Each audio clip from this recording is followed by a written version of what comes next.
Hello, friends. Welcome to Adventures in Pixieland. My name's Amy. I'm an ordained minister, and we are in Bible study. We are in the Niv, and we are in Deuteronomy, chapter 11. And we do the entire chapter, because this is how we roll here. So, love and obey the Lord. Love the Lord your God and keep his requirements, his decrees, his laws, and his commands always. Remember today that your children were not the ones who saw and experienced the discipline of the Lord your God, his majesty, his mighty hand, his outstretched arms, the signs, plural, he performed, and the things he did in the heart of Egypt, both to Pharaoh, king of Egypt, and to his whole country. What he did to the Egyptian army, to its horses and chariots, how he overwhelmed them with the waters of the Red Sea. Hebrew, Yam Surif, it's the Sea of Reeds, not the Red Sea, very different masses.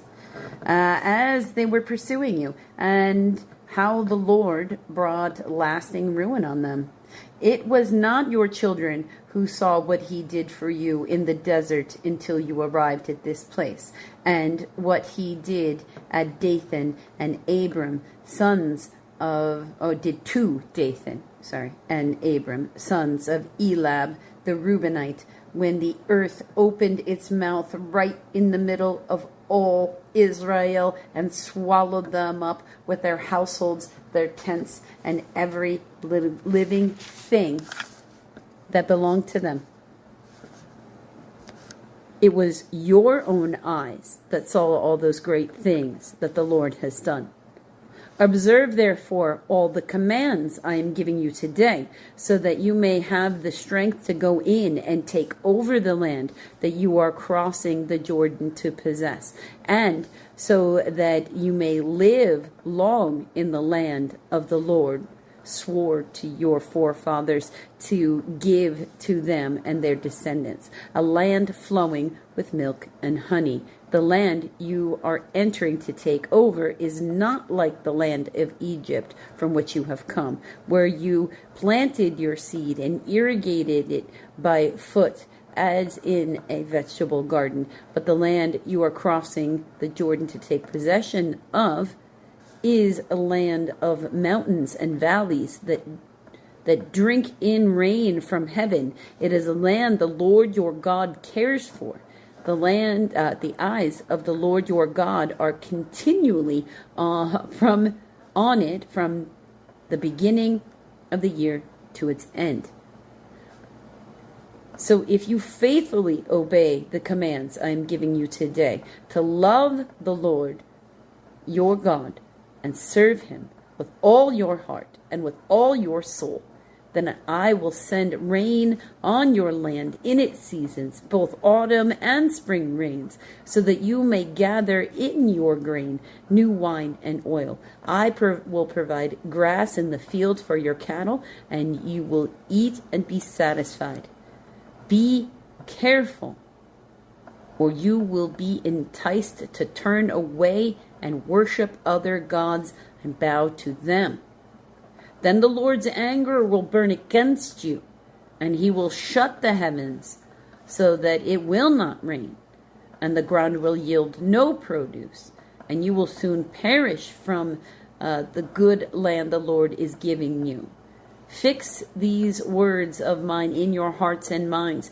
Tie them as symbols on your hands and bind them on your foreheads. Teach them to your children, talking about them when you sit at home and when you walk along the road, when you lie down and when you get up. So we're at a particular place here, so it's making this very clear. He's expecting parents to give moral direction to their children at home and not make that someone else's responsibility. very so heavily. He's like, I did this for you, so you have to teach it to your children, so they teach it to theirs. Just verse 20. Write them on the door frames of your houses and on your gates, so that your days and the days of your children may be many in the land that the Lord swore to give your forefathers, as many as the days that the heavens are above the earth. If you carefully observe all these commands I am giving you to follow, to love the Lord your God, to walk in all his ways and hold fast to him, then the Lord will drive out all these nations before you and will dispose nations larger and stronger than you. Every place where you set your foot will be yours. Your territory will extend from the desert to Lebanon, and from the Euphrates River to the western sea, that is the Mediterranean Sea. No man will be able to stand against you. The Lord your God, as promised you, will put terror and fear of you on the whole land wherever you go. See, I am setting before you today a blessing and a curse. The blessing, if you obey the commands of the Lord your God that I am giving you today. The curse, if you disobey the commands of the Lord your God and turn from the way I commanded you today by following other gods, which you have not known. When the Lord your God has brought you into the land that you are entering to possess, you are to proclaim on Mount Gerizim, Gerizim, the blessings, and on Mount Ebal, the curses. As you know, these mountains are across the Jordan, west of the road. That is the Jordan westward, or Jordan westward, depending on the version of the Bible. Towards the setting sun, near the great trees of Moreh, Moreh, in the territory of those Canaanites living in the Arabah, Arabah, in the vicinity of Gilgal. You are, it's Gilgal, you are about to cross the Jordan to enter and take possession of the land your God is giving to you. When you have taken it over and are living there, be sure you obey all the decrees and laws I am setting before you today. So, tricky in there, right? Obey, and he blesses. Disobey, and he curses. So, forewarned before one decides to conduct themselves. And remember, teach your children, because if you don't teach your children, they won't know, and then they will inadvertently bring curses upon themselves because they weren't taught proper. It's quite a thing, right? It's a lot of responsibility. Till the next video, friends. Hello, friends. Welcome to Adventures in Pixieland. My name's Amy. I'm an ordained minister. And we're in Bible study. We are in the Niv. We are in Deuteronomy chapter 12. It's not too long. I'm going to call it an average length for a chapter. The one place of worship. These are the decrees and laws you must be careful to follow in the land that the Lord, the God of your fathers, has given you to possess as long as you live in the land. Now, as a reminder, Deuteronomy, part of the Torah, also written basically because the first couple of books got lost, and it had to be written by what they could remember, and then they found the original ones. And then they put them together. Just long before the Bible, came to be, because, just for clarification. Verse 2. Destroy completely all the places on the high mountains and on the hills and under every spreading tree where the nations you're dispossessing worship their gods. Yeah. Break down their altars, smash their sacred stones, and burn their Asherah poles in a fire. Cut down the idols of their gods and wipe out their names from those places. You must not worship the Lord your God in their way, but you are to seek the place the Lord your God will choose from among all your tribes to put his name for his dwelling. To that place you must go. There bring your burnt offerings and sacrifices, your tithes and special gifts, what you have vowed to give, and your free will offerings, and the firstborn of your herds and flocks. There in the presence of the Lord your God, you and your families shall eat and rejoice in everything you have put your hand to, because the Lord your God has blessed you. So, that is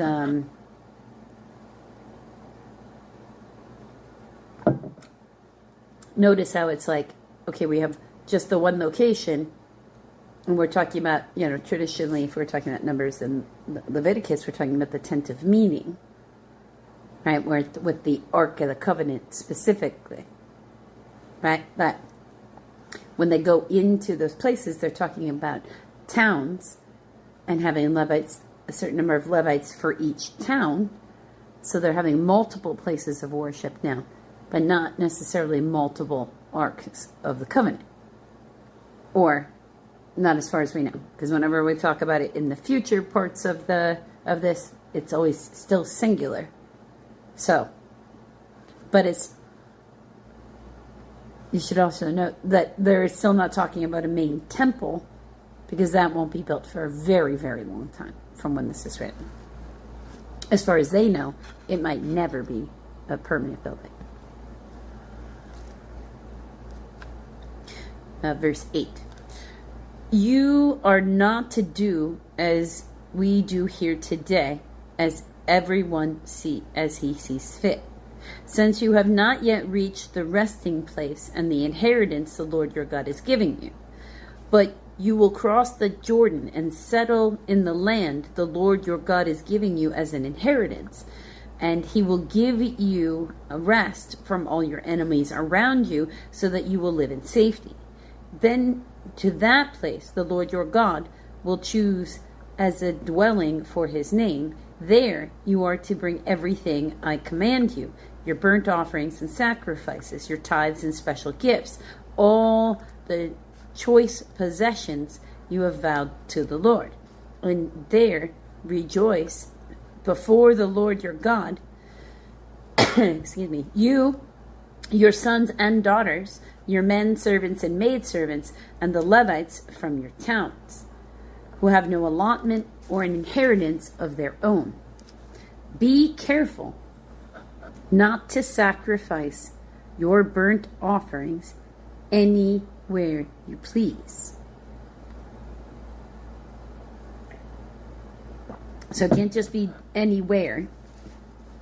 It has to be specific locations. But it's not necessarily just one location. Offer them only at the place the Lord will choose in one of your tribes, and there observe everything I have commanded you. So now he's talking about the holy temple, which again won't exist yet. Nevertheless, you may slaughter your animals in any of your towns and eat as much of the meat as you want, as if it were a gazelle or deer, according to the blessings the Lord your God gives you. Both the ceremonially unclean and the clean may eat it. But you must not eat the blood. Pour it out on the ground like water. Okay, so slaughter the animals in your own town, but dump all the blood out. You must not eat in your own towns the tithe of your grain and new wine and oil, or the firstborn of your herds and flock, or whatever you have vowed to give, or your freewill offering or special gifts. Instead, you are to eat them in the presence of the Lord your God at the place the Lord your God will choose. You, your sons, daughters, and your men servants and maid servants, and the Levites from your towns, and you are to rejoice before the Lord your God in everything you put your hand to. Be careful not to neglect the Levites as long as you live in your land. When the Lord your God has enlarged your territory as he promised, and you crave meat and say, I would like some meat, then you may eat as much of it as you want. Okay? I don't know what that's about. If the place where the Lord your God chooses to put his name is too far away from you, you may slaughter animals from the herd and flock the Lord has given you, as I have commanded you, and in your towns you may eat as much of them as you want. Eat them as you would a gazelle or deer. Both the ceremonially unclean and the clean may eat. Be sure you do not eat the blood, because the blood is the life, and you must not eat the life with the meat. Okay, you must not eat the blood. Pour it out on the ground like water. Do not eat it, so that it may go well with you and your children after you, because you will be doing what is right in the eyes of the Lord. I have a lot of reasons why I don't eat the blood, because it's just gross, but whatever. But take your consecrated things and whatever you have vowed to give, and go to the place the Lord will choose. Present your burnt offerings on the altar of the Lord your God, both the meat and the blood. The blood of your sacrifices must be poured beside the altar of the Lord your God. But you may eat the meat. Be careful to obey all the regulations I'm giving you, so that all may always go well with you and your children after you, because you will be doing what is good and right in the eyes of the Lord your God. The Lord your God will cut off before you the nations you are about to invade and dispossess. But when you have driven them out and settle in their land, after they have been destroyed before you, be careful not to be ensnared by inquiring about their gods, saying, how do these nations serve their gods? We will do the same. You must not worship the Lord your God in their way, because in worshiping their gods, they do all kinds of detestable things that the Lord hates. They even burn their sons and daughters in the fire as sacrifice to their gods. See that you do all I command you. Do not add to it or take away from it. Okay. Well, that's pretty specific. I mean, I certainly wouldn't want to worship anything that wants to set children on fire. That's... We don't mess with them kids, man.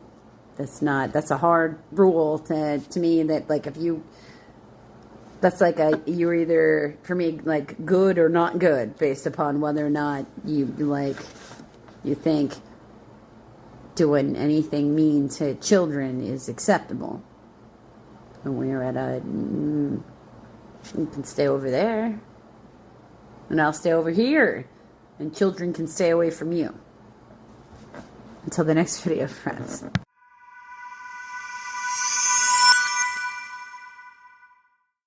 Hello, friends, and welcome to Bible study. We are in the book of, we're in the Niv.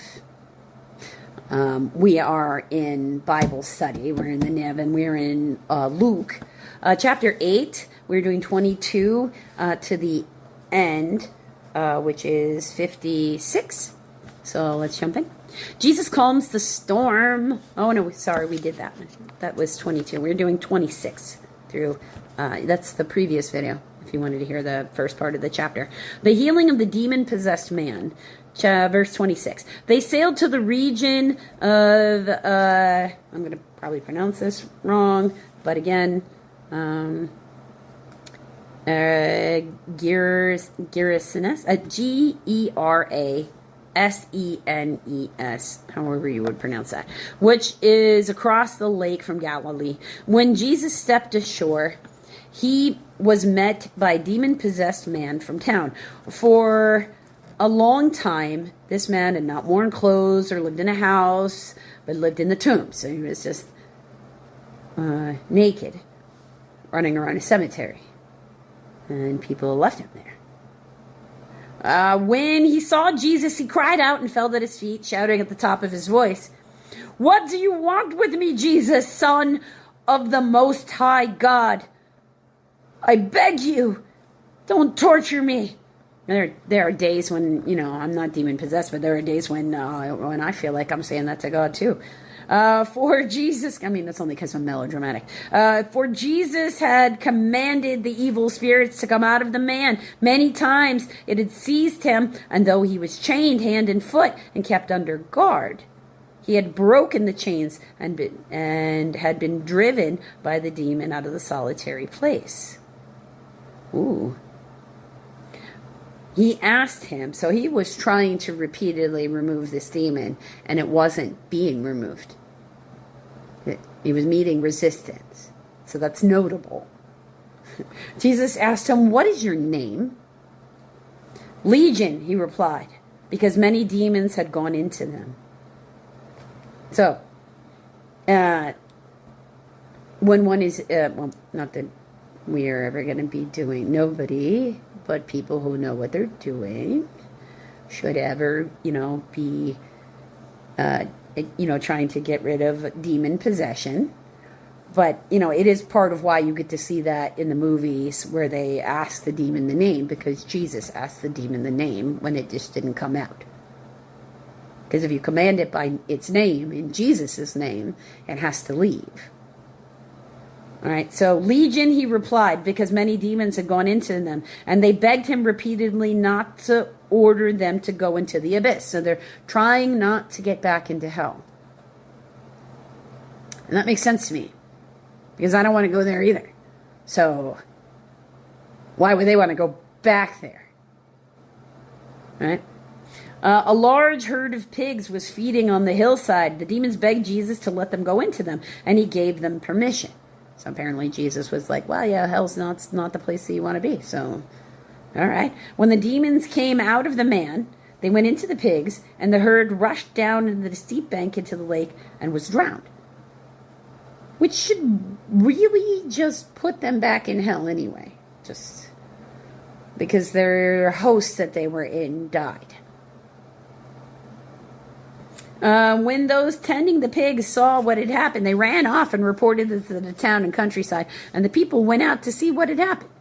When they came to Jesus, they found a man sitting, whom demons had gone out of, sitting at Jesus' feet, dressed, and in his right mind, and they were afraid. Those who had seen it told the people how the demon-possessed man had been cured. Then all the people of the region of Gerasenes, however you would pronounce that, asked Jesus to leave them because they were overcome with fear. So he got into the boat and left. The man from whom the demons had gone out begged to go with him, but Jesus sent him away, saying, "Return home and tell how much God has done for you." So the man went away and told all over town how much Jesus had done for him. That's good. So, but people fear what they don't know. If people can be afraid of Jesus, which my brain is just like afraid of Jesus. What are you doing when you're afraid of Jesus? Because in my brain, I'm just like, Jesus is, some people have that energy, right? where animals and children and everybody just feel real comfortable around them. They know that they're safe. So, I mean, to me, Jesus' energy would feel like the most safe thing in existence. And we should all just want to sit at his feet and tell him how awesome he is and listen to his words and try to soak up as much of that love energy that would have been coming off of him. So, if they can be afraid of Jesus, then, people can be afraid of anybody or anything that is new or scary to them. New can be scary for some people. We should remember that. They might not be as emotionally mature. And it's not, I'm not necessarily saying Jesus or no Jesus, although I do believe with Jesus you're going to get emotional maturity. Just emotional maturity comes with a choice. Spiritual maturity comes with a choice. One has to be ready to take care of the consequences for the actions they take. So, it's just part and parcel of adulthood, I guess. A dead girl and a sick woman. Verse 40. Now when Jesus returned, a crowd welcomed him, and they were all expecting him. Then a man named Jairus, a ruler in the synagogue, came and fell to Jesus' feet, pleading with him to come to the house because his only daughter, a girl about 12, was dying. Oh. As Jesus was on his way, the crowds almost crushed him. Yeah, it's big. And a woman was there who had been subject to bleeding for 12 years. Many manuscripts, years. And she had been sent to all kinds of doctors. Like, she tried to go seek a medical cure. But no one could heal her. I'm unsurprised. There's a lot of, from real, like, modern day medicine, like real, because I'm not a doctor. Don't take my source for it. Just my own, knowledge from myself or people around you that, yeah, they would not have had the necessary medical knowledge to know how to fix that. So I'm surprised that she could have seen doctors and it didn't work. She came up behind him and touched the edge of his cloak. And immediately her bleeding stopped. Who touched me? Jesus asked. It's a good reminder that no matter who the person is or how generous they are, you don't have the right to touch or take from anyone. Ever. You really should ask permission. It doesn't mean you won't be forgiven, but you should ask for permission. If you don't actually say, I'm sorry, then you shouldn't really be expected to be forgiven. When they all denied it, Peter said, Master, people are crowding and pressing against you. Peter's like, this is not a reasonable question. But Jesus said, someone touched me, and I know the power has gone out of me. So he didn't consent, so he's not necessarily happy.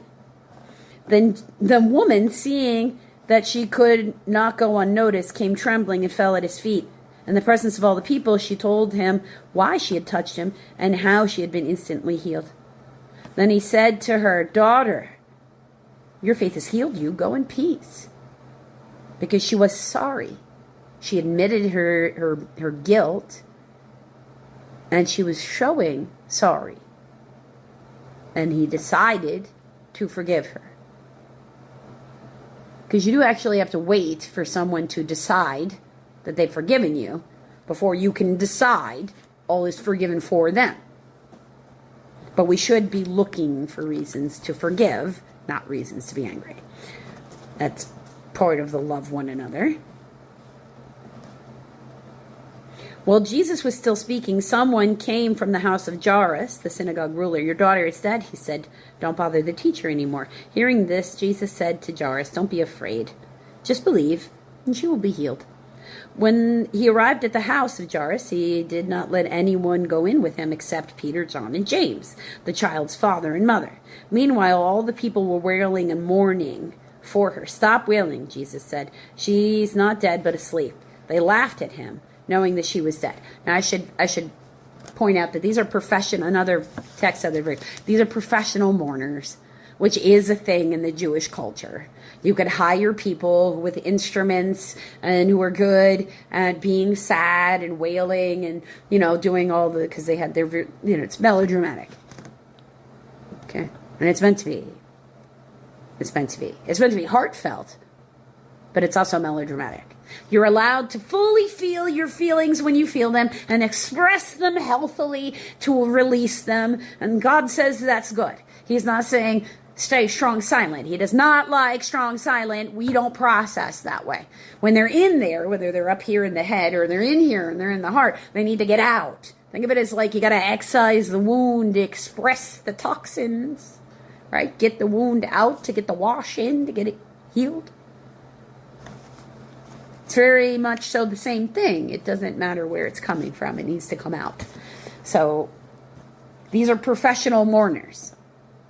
Because if it were you and me, and somebody came into the house of our house, and we were grieving the death of a 12-year-old girl, and they said this,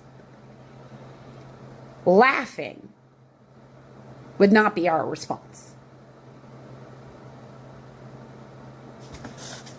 Something a little bit stronger than laughing would be our response. Because you're talking about children and death. So it's not something to laugh at. But he took her up by the hand and said, "My child, get up." Her spirit returned, and at once she stood up. And then Jesus told them to give her something to eat. Her parents were astonished, but he ordered them not to tell anyone. Fat chance of that.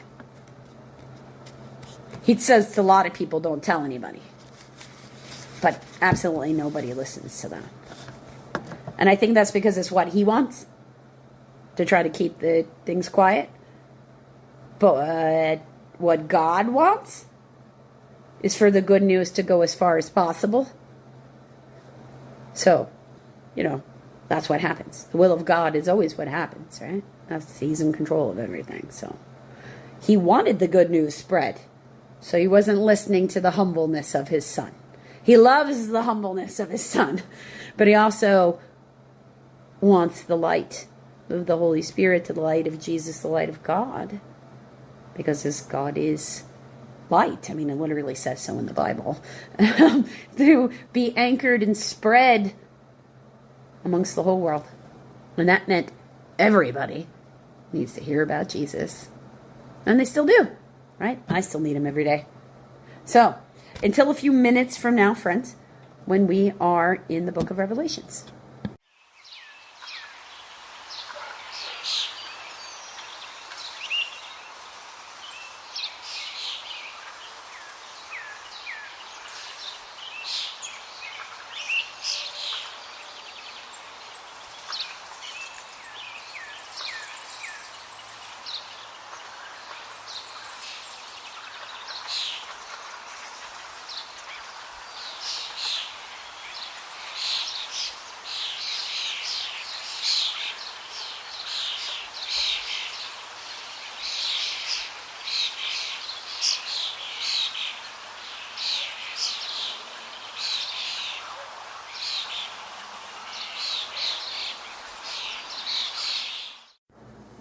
Hello, friends.